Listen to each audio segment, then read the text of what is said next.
Good morning to all. International webinar organized by Professor Purnima and Professor Baswaraj. Thank you very much. They are organized international webinar during COVID-19.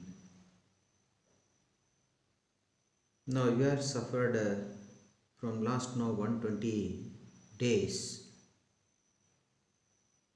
because of no serious corona virus. Purnima and Basraj, they have taken very good step to organize this the seminar. First of all, I thank to them. The title of the webinar, Research Methodology.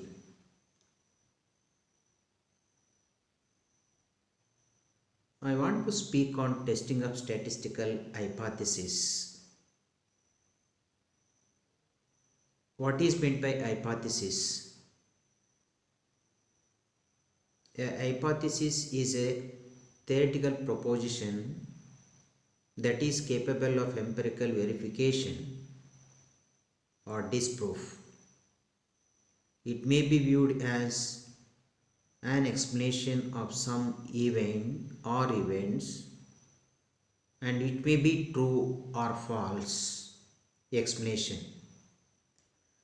Three forms of hypothesis are generally described in statistics. They are maintained hypothesis, simple hypothesis, and composite hypothesis. Such of the assumptions of the theory which are not exposed to any test are called the maintained hypothesis. For example, when we formulate a demand theory, we assume that tastes and preferences of the consumers remains constant. We will not test this hypothesis. Hence, it is a maintained hypothesis. A testable hypothesis called null hypothesis. The term null refers to an idea that there is no difference between the true value and the actual value that we hypothesize, or there is no difference between sample statistic and the parameter value. For example, we may assume that elasticity of demand for coffee in India is 0.85. This proposition, we wish to find out whether it is true or false. There will always be a counter proposition for null hypothesis, which is called the alternative hypothesis. Symbolically, null hypothesis is denoted by H0 and alternative hypothesis is denoted by HA. Returning to our earlier example, we may write H0, elasticity of demand equal to 0.85, HA, elasticity of demand is not equal to 0.85. Which means what we understand earlier, the elasticity of demand for coffee in India is 0.85. Suppose you want to accept the elasticity of demand is equal to 0.85, we define null hypothesis. When you are not accept elasticity of demand for coffee in India is 0.85, which may be greater or which may be lesser. The last step demand for coffee in India is 0.85. Then we call it as null hypothesis. The alternative statement states that elasticity of demand may be greater than or less than 0.85. Such a hypothesis is called composite hypothesis. On the other hand, if we write that H0 elasticity of demand equal to 0.85, alternative hypothesis HA, the elasticity of demand is less than 0.85. We state that elasticity of demand is less than 0.85, then the hypothesis is termed as simple hypothesis. Now I think it may not clearly we understand all the three types of hypothesis: composite hypothesis, simple hypothesis, and maintained the hypothesis. Maintained hypothesis, which means elasticity of demand equal to 0.85. Composite hypothesis, elasticity of demand may be greater than or less than 0.85. The simple hypothesis, which means the elasticity of demand is always no less than 0.85. Now just we take on the simple the examples that are related to null and alternative hypothesis. In case of the population, now which is always now represented by the population, which is always represented by mu. H0 now mu equal to 120 pounds. Then we state that the null hypothesis. The alternative hypothesis, the mu which is not equal to 120 pounds, or the mu is greater than or less than 120 the pounds. Now I think now it is very clear, we understand null and alternative hypothesis. The null means that is which is no equivalent to 0.120 pounds, and alternative hypothesis which is not equal to 120 pounds, which means which is less or no the greater than 120 pounds.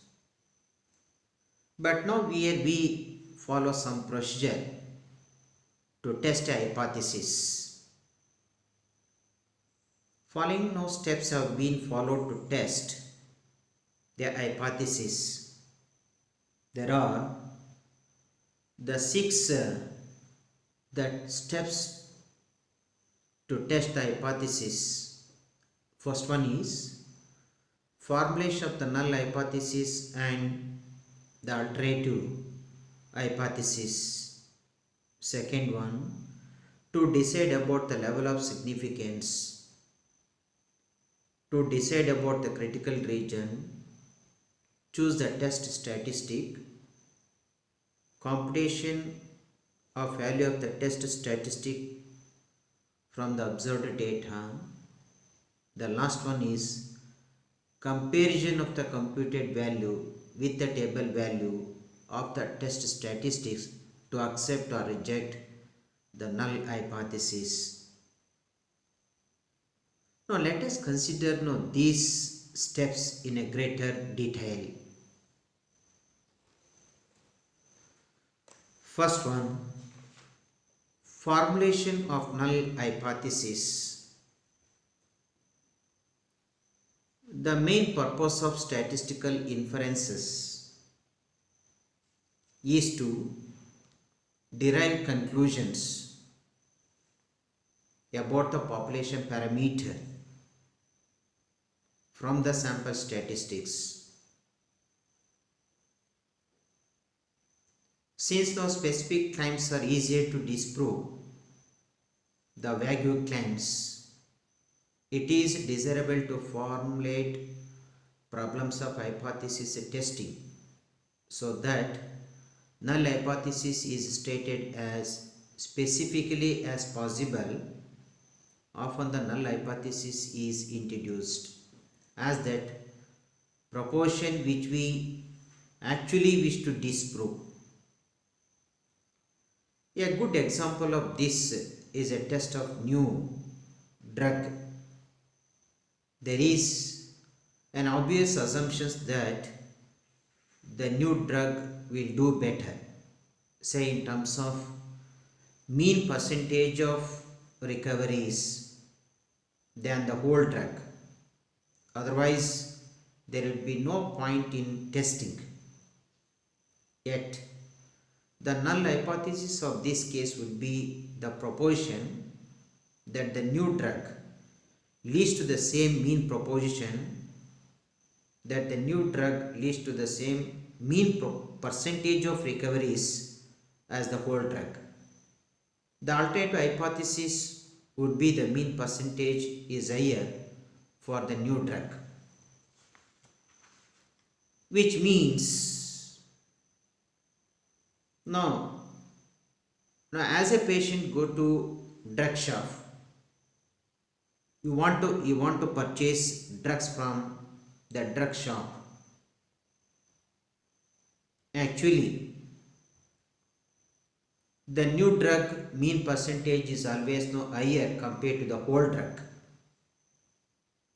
or sometimes when drugs are preserved in a cold storage facilities, even though the old drug mean percentage will be equal to the drug, then what we understand now, we have to formulate null and alternative hypothesis. The null hypothesis, which means there is no difference between mean percentage of old drug and new drug. But in case of alternative hypothesis, the mean percentage of old drug is lesser than the mean percentage of new drug, or vice versa. Now, as a second steps we follow to test the hypothesis to decide about the level of significance. There is always a possibility of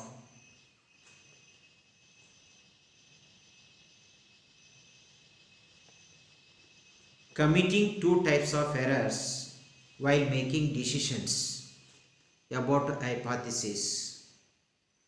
They are type 1 error and type 2 error.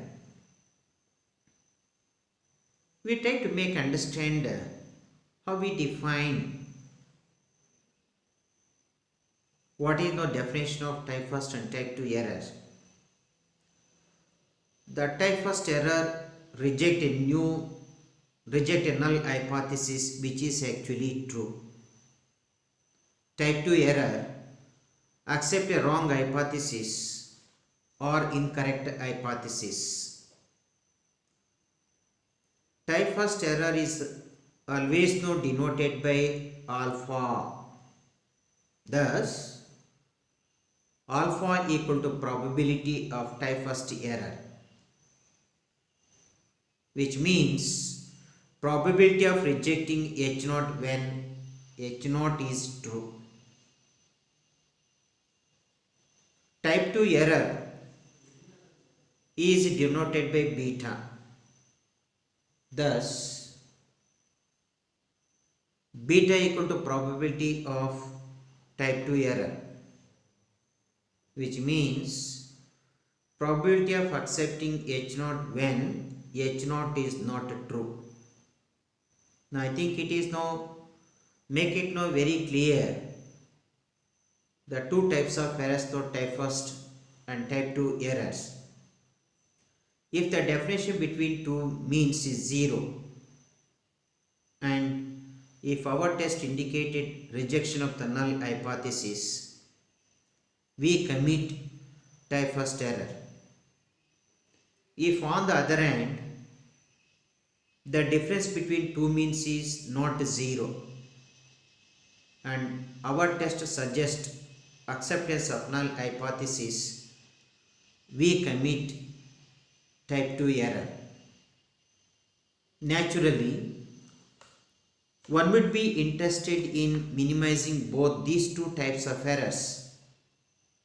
Unfortunately, for any given sample size, it is not possible to minimize both errors simultaneously. The practice is to try keep the probability of type first error at a fairly minimum level, such as 0.01 and 0.05, and then try to minimize type 2 error as much as possible. We want to understand the level of significance. The probability of type first error is called the level of significance. Choosing a certain level of significance means specifying probability of committing a type first error. Now just we take the examples where to understand the level of significance. The level of confidence will determine the probability of our being right or wrong in accepting or rejecting a hypothesis. Normally, the level of confidence set for most hypothesis testing is 5%. This means that our decision to accept or reject a hypothesis would be correct 95 times out of 100, and the chances of our going wrong are only 5%.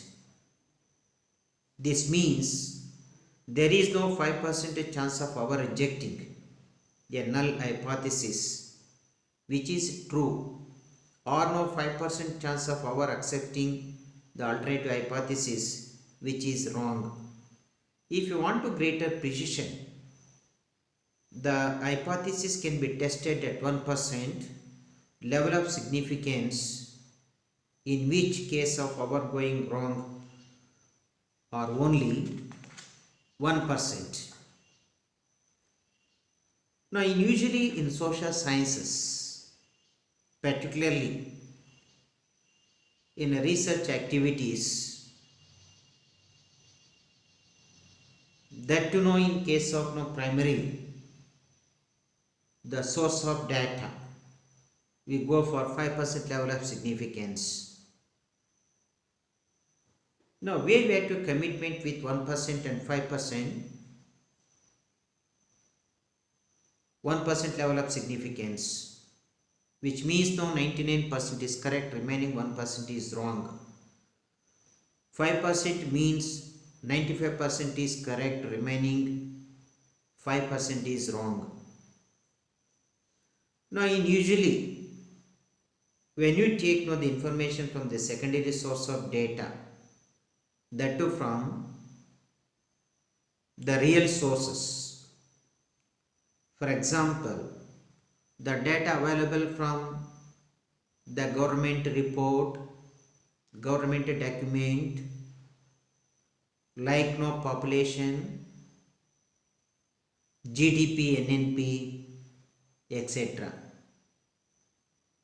When these data are available from the secondary sources, you go for 1% level of significance. Now, third important steps for testing of hypothesis to decide about the critical region. The critical region includes the values of the variable which have low probability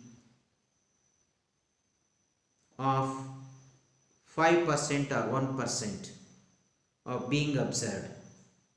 That is to say,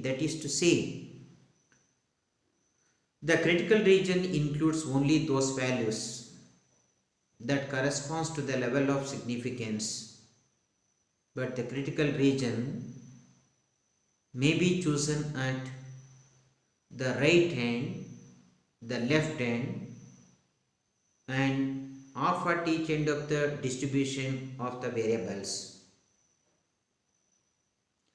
Now just we take for example, when you draw a normal distribution curve, now we are divided into two parts. Now when you are talking about left tail test and the right tail test, what we call it, that is one tail test diagram. One tail test diagram. Now actually here we find 5% level of significance.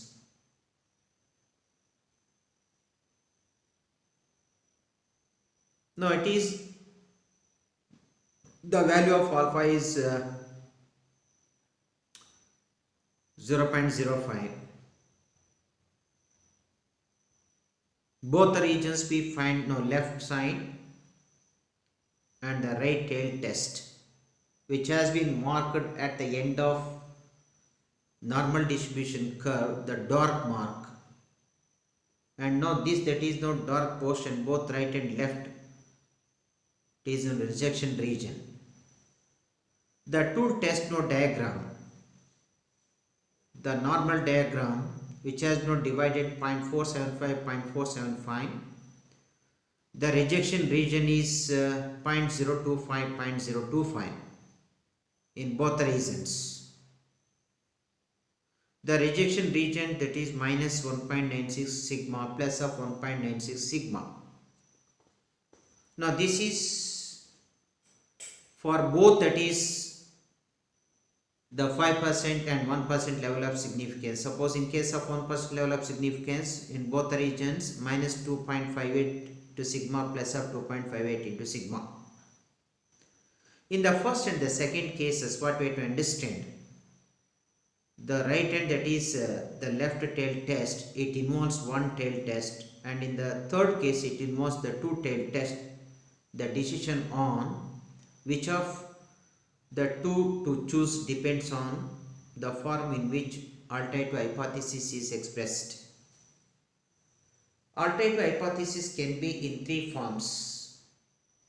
Alternative hypothesis can be in three forms. First one, H1. Mu is not equal to mu naught, where mu is the mean of the population in case we are testing a value with regard to mean of population. The H1 mu is greater than mu naught, H1 mu is less than mu naught. All known possibilities we have the alternative hypothesis. In two-tailed test is applied when the null hypothesis that mean weight of the undergraduate male students is 120 pounds, and the alternative hypothesis that it is not 120 pounds. In such a situation, the actual value of the population mean or may be more than 120 pounds or less than 120 pounds. In such a situations, a two-tailed test is appropriate. If, on the other hand, the null hypothesis is that the mean weight of the male undergraduate students is 120 pounds, and the alternative hypothesis is that it can be more than 120 pounds, then the one-tailed test will be applied and we will use the right tail for the purpose. If the other hand, the null hypothesis that the weight is 120 pounds and the alternative hypothesis is that it is less than 120 pounds or greater than 120 pounds, then again we will use the one-tailed test and the left tail of the normal curve. The type of signs in alternative hypothesis for rejection are shown. Now just we have to make two columns. The first column, sign of alternative hypothesis. In the second column, type of test used. In the first column, sign of alternative hypothesis greater than type of test, right tail test, equal two tail test, less than left tail test. The location of the critical region would depend on the direction at which the inequality sign points. One has so choose the right tail test as the region if the inequality sign is greater than the left hand tail if the inequality sign is less than, and a two tail critical region when the sign is equal to. The choice of test statistic. Many tests are designed in statistics to test hypothesis. The selection of statistics, which is a mathematical formula of a probability distribution, depends on the nature of the problem. Some of the statistics are T, F and chi-square test. Now these tests is come under theoretical distributions. T test, F test and chi-square test. Computation of test statistic value. The test statistic value is computed on the basis of the sample observations. The values are substituted to the formula and a numerical value is obtained for the test statistic. To take a decision. Final step of the hypothesis testing is to compare the computed value of the test statistics with that of that tabulated value of the test statistics, which means the calculated value is compared with the table value. If the computed value of test statistics falls in the critical region, the null hypothesis is rejected. If the computed value falls outside the critical region, the null hypothesis is accepted. Now just we take now some of the examples, the related theoretical distributions. The first now the example, psychological studies indicate that in the population at a large intelligence, a measured by IQ is normally distributed with a mean of 100 and a standard deviation of 16. Suppose you want to test whether left-handed persons have the same intelligence as the population at large, given that intelligence among left-handed persons is also normally distributed. A sample of 40 left-handed persons are drawn from the population whose mean IQ is 99. Now we formulate a hypothesis.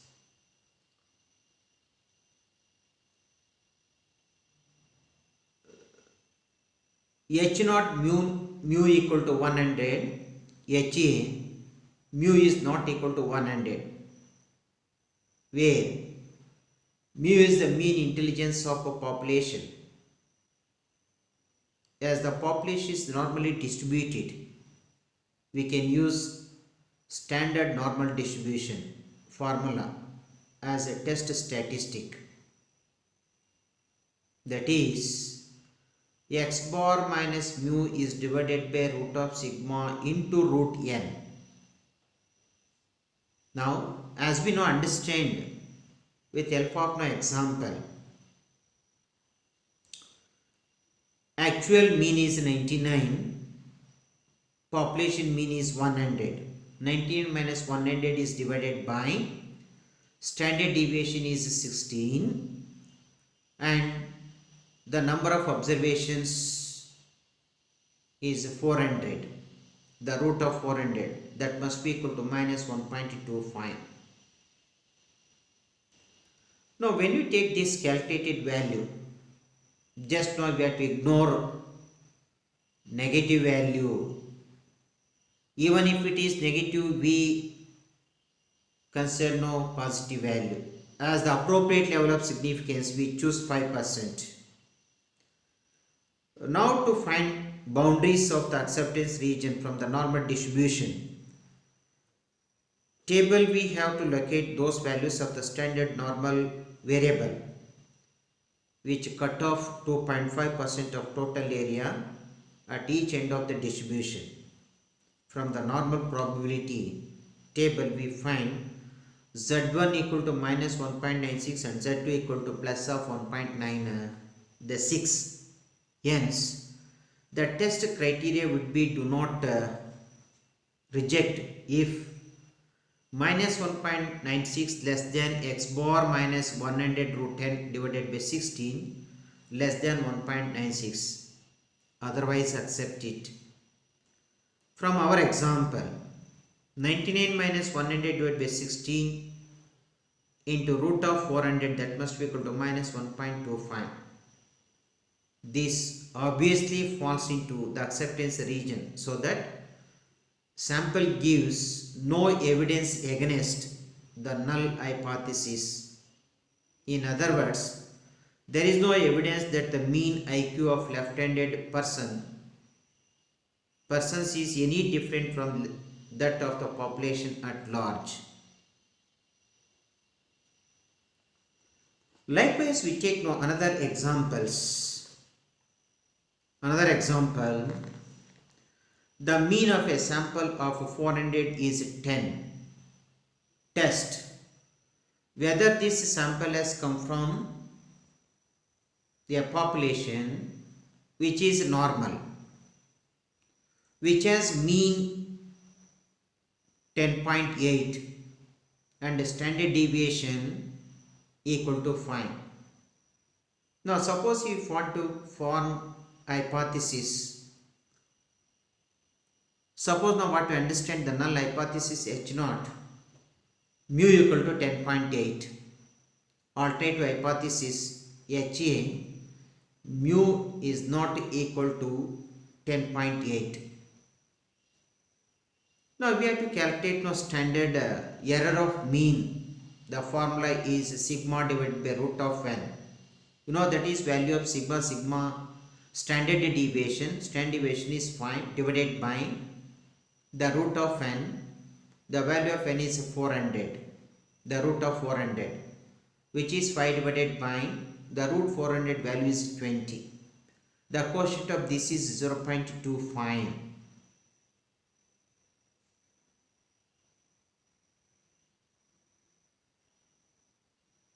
Suppose we have to use the large sample size formula z equal to 10.8 minus of 10 divided by 0.25. In the numerator, the difference is 0.8. In the denominator, 0.25. The quotient of this value is 3.2.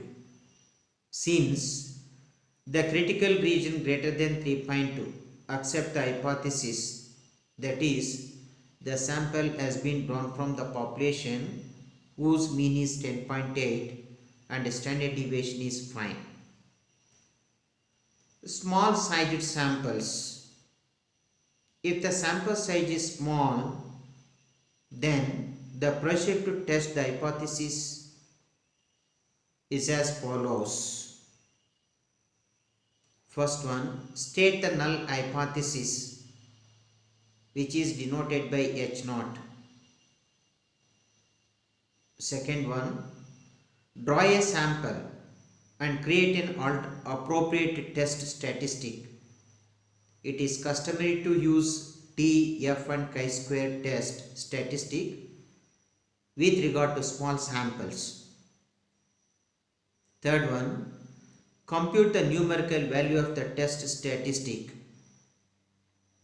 Last one, if the calculated value is greater than the table value, reject the null hypothesis, otherwise accept the hypothesis. Now it is now make it clear. We have to accept or reject the null hypothesis. Suppose if the calculated value is greater than the table value, then we have to reject the null hypothesis. We have to commitment with alternative hypothesis. Vice versa, if the calculated value is less than the table value, then we commitment with null hypothesis. Now one more example. A sample of 100 students from Kuvempu University was taken and their average weight was found to be 112 pounds with a standard deviation of 20 pounds. Could the mean weight of students in the population be 120 pounds? It's a question mark. How we have to calculate?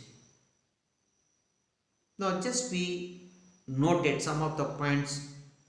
The null hypothesis H0 x bar equal to mu, which means actual mean equal to population mean. What are the data are given? Data are given the mean value x bar equal to 112, population mean mu equal to 120, standard deviation sigma equal to 20, the number of observations n equal to 100. Now first we calculate now standard error of x bar equal to s divided by root of n. Now just we substitute that is now standard deviation value is 20 is divided by root of n is 1000. The quotient is 0.632. Now we have to use some to calculate. Use the formula of z test. Z equal to x bar minus of mu divided by standard error. We know the value of the x bar. X bar is 112 minus mu is 120 divided by standard error is 0.632. Now the quotient is minus 12.66. The critical value of Z at 5% level is 1.96. The calculated value. Now here now we take in our mind sign ignored due to symmetry. The calculated value is much more than this value. The null hypothesis is rejected. The mean weight of students in the population cannot be 120 pounds. At the last now simple example. A random sample of 5 students from a class revealed the mass of students as 10, 40, 36, 10, 20. There are 5 observations consistent with the hypothesis that the mean mass of the class is 50.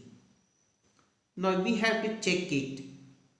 All the 5 students, the mean marks is 50 or less than 50 or more than 50. We have to calculate. Suppose now the mean mass of the class is 50. Then we have to commitment with the null hypothesis H0 mu equal to 50. Suppose mean mass of the class is not 50, then we have to commitment with alternative hypothesis. H naught A is equal to 50. Now here that is, first now we have to calculate arithmetic mean. All the sum of 5 observations divided by 5. The sum of all the 5 observations 110 divided by 5, that must be equal to 22, which is arithmetic mean. Now we have a formula for S square equal to 1 divided by n into summation xi minus of x bar. Now just we have to use no simple table. Whatever now 5 the observations, now we call it as xi variable.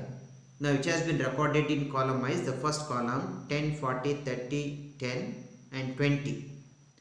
In the second column we take that is no difference between actual value and the population mean, xi minus of x bar. Already we have calculated arithmetic mean value is 22.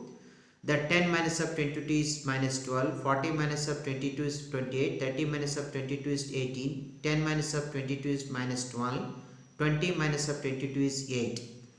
Now just we have to squaring of this no difference xi minus of x bar whole square.